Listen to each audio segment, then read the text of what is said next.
pembelajaran yang kedua, anak-anak ibu dapat menjelaskan keterkaitan jenis bentang alam dengan profesi masyarakat. Kemudian yang ketiga, anak-anak ibu dapat menyebutkan ciri-ciri jenis bentang alam dan pemanfaatannya. Kemudian yang keempat, anak-anak ibu menunjukkan sikap aktif, semangat, dan peduli terhadap lingkungan selama proses pembelajaran. Nah, sebelum kita memasuki kegiatan inti, kita terus semangat terlebih dahulu agar lebih semangat. Kalian tahu terus semangat bagaimana? Ya, kalau kalian semua sudah tahu, mari kita mulai. Tepuk semangat. Dan. Ding ding ding. Dung dung dung. Dan. Ding ding ding. Dung dung dung.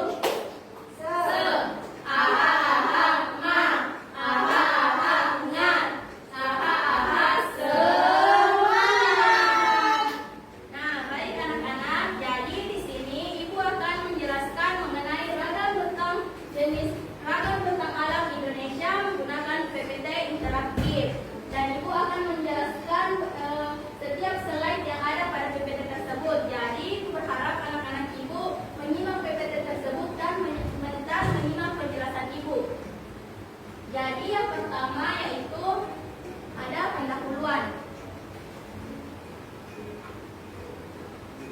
Jadi dataran dibedakan menjadi dua, yaitu dataran tinggi dan dataran rendah. Dataran rendah menyediakan tempat bagi manusia, misalnya untuk bertani dan bertempat tinggal. Dataran rendah banyak terdapat di daerah pesisir, sementara dataran tinggi di pegunungan. Dataran rendah di Indonesia terdapat di pantai timur Sumatera, pantai utara Jawa, pantai selatan Kalimantan, Papua bagian barat dan selatan, serta daerah hilir sungai-sungai besar. Kemudian dataran tinggi selalu menarik perhatian karena udaranya sejuk dan hasil pertaniannya yang khas. Dataran tinggi banyak terdapat di dekat pegunungan, misalnya dataran tinggi Dieng atau Jawa Tengah, dataran tinggi Gayo atau Aceh, dataran tinggi Karo atau Sumatera Utara, dataran tinggi Toraja atau Sulawesi Selatan, dan dataran ini biasanya subur sehingga padat penduduknya. Nah, jadi di sini kita bisa memahami bahwa dataran tinggi dan dataran rendah itu bukan hanya sekedar perbedaan tempat, melainkan juga sangat berpengaruh terhadap cara hidup manusia, mulai dari pekerjaan, pertanian, hingga tempat tinggalnya. Maka semuanya itu dipengaruhi oleh bentuk permukaan bumi. Jadi penting bagi kita untuk mengenal kondisi lingkungan sekitar agar kita bisa hidup lebih bijak. Kemudian slide selanjutnya yaitu jenis-jenis bentang alam. Nah, jadi di sini kita bisa lihat bahwa jenis bentang alam itu beragam. Ada dataran tinggi, dataran rendah, pantai dan pulau, sungai dan danau, gunung berapi, dan hutan tropis. Tetapi yang akan kita bahas secara mendalam hanya dua jenis bentang alam, yaitu dataran rendah dan dataran tinggi. Nah, jadi masing-masing dari jenis bentang alam ini memiliki fungsi, ciri khas, dan manfaat yang berbeda-beda. Ada yang dijadikan sebagai sumber air, ada yang dijadikan sebagai tempat tinggal, dan ada yang dijadikan sebagai mata pencaharian. Jadi mengenal semua ini membuat kita lebih menghargai alam dan sadar bahwa manusia itu hidup berdampingan dengan alam. Kemudian slide selanjutnya yaitu dataran tinggi. Dataran tinggi adalah wilayah dataran yang terletak pada ketinggian lebih dari 500 meter di atas permukaan laut. Wilayah ini biasanya memiliki udara yang sejuk, bahkan dingin, terutama pada malam hari. Contoh wilayah dataran tinggi di Indonesia antara lain Dieng atau Jawa Tengah, Lembang atau Jawa Barat, dan Manado atau Sulawesi Selatan. Jadi dataran tinggi ini mempunyai peran penting dalam bidang pertanian dan pariwisata. Di sana banyak masyarakat yang menanam sayur dan buah-buahan seperti yang kita makan setiap hari. Salah satu contoh dataran tinggi yang ada di Sulawesi Selatan itu terdapat pada Kabupaten Goa, tepatnya daerah Malino. Jadi di daerah Malino itu sebagian besar masyarakatnya bermata pencaharian sebagai petani sayur dan buah-buahan.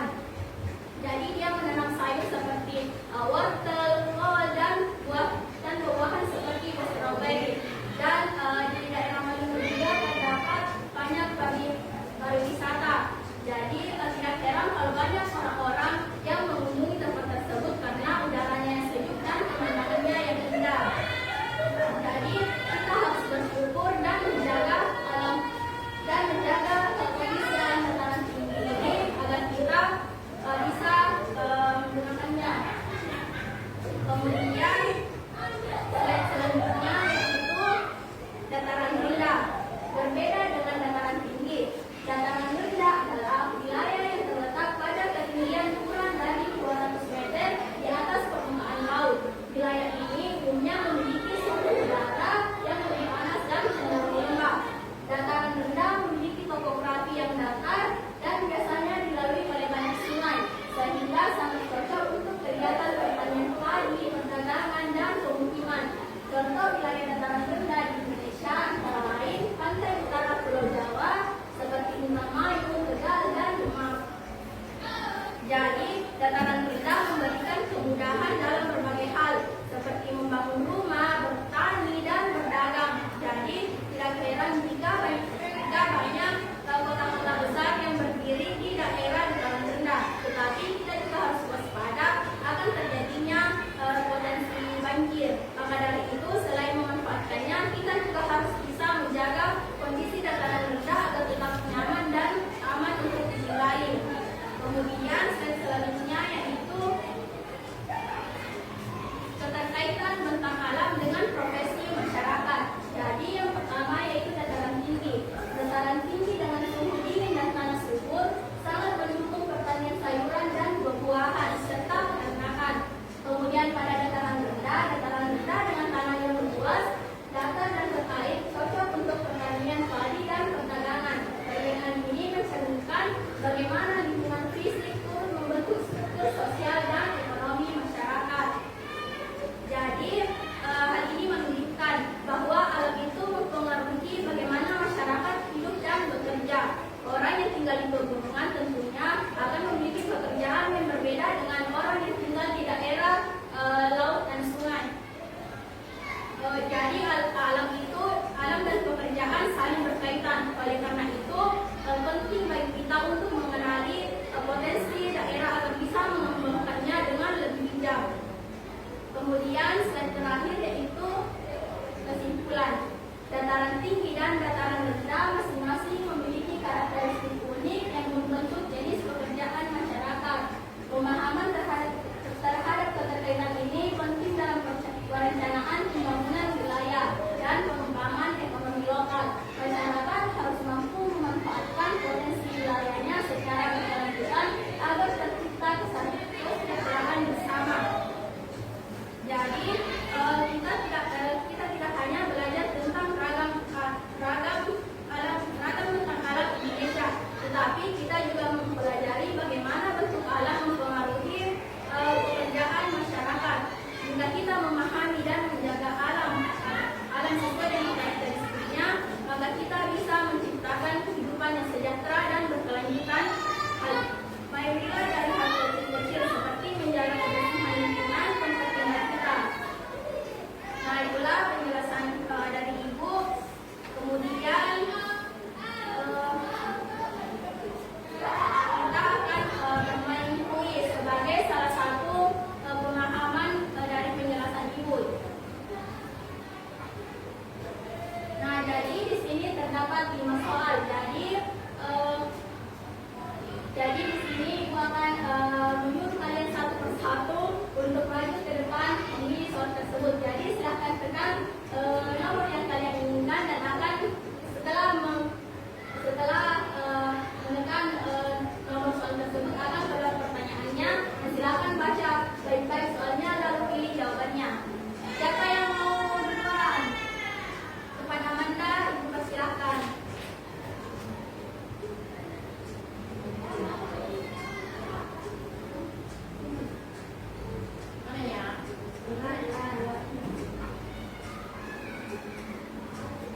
Jadi soalnya yaitu penduduk yang tinggal di daerah pantai biasanya bekerja sebagai apa ya? Ya,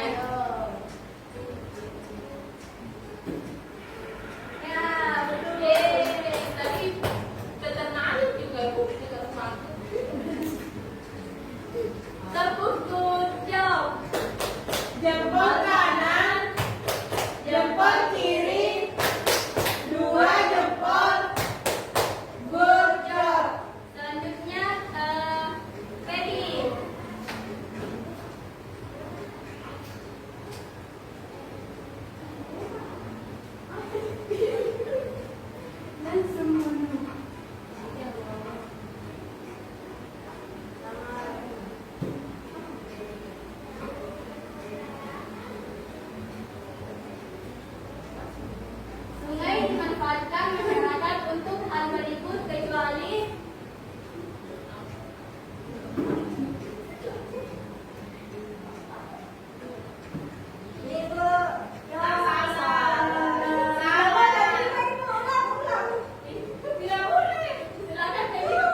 kerja peserta didik yang berjudul mencari tahu pekerjaan masyarakat di dataran tinggi dan dataran rendah. Jadi kalian menuliskan pekerjaan masyarakat yang ada di dataran tinggi dan dataran rendah. Setelah itu mempresentasikan hasilnya ke depan.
Baik teman-teman, di sini kelompok kami saja Bu.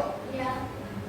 Pekerjaan di dataran tinggi itu petani teh, petani sayur, petani buah-buahan. Sedangkan pekerjaan di dataran rendah itu ada pedagang, nelayan, sama peternak sapi. Ya, kelompok selanjutnya silakan mengenal kembali untuk penduduknya. Ibu.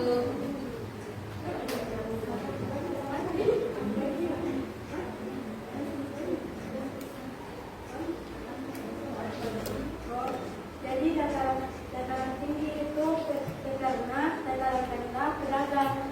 Nah, teman-teman silakan. Nah, betul anak-anak. Jadi jawaban yang kalian berikan itu sudah sangat luar biasa dan Ibu rasa kalian sudah memahami materi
pembelajaran hari ini, Ibu meminta kepada satu orang untuk menutup kegiatan pembelajaran kita dengan berdoa bersama.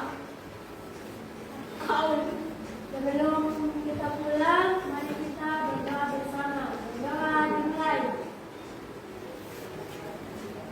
Berdoa selesai. Baik anak-anak, terima kasih atas partisipasi kalian pada hari ini. Ibu ucapkan terima kasih. Wabillahi taufiq wal hidayah.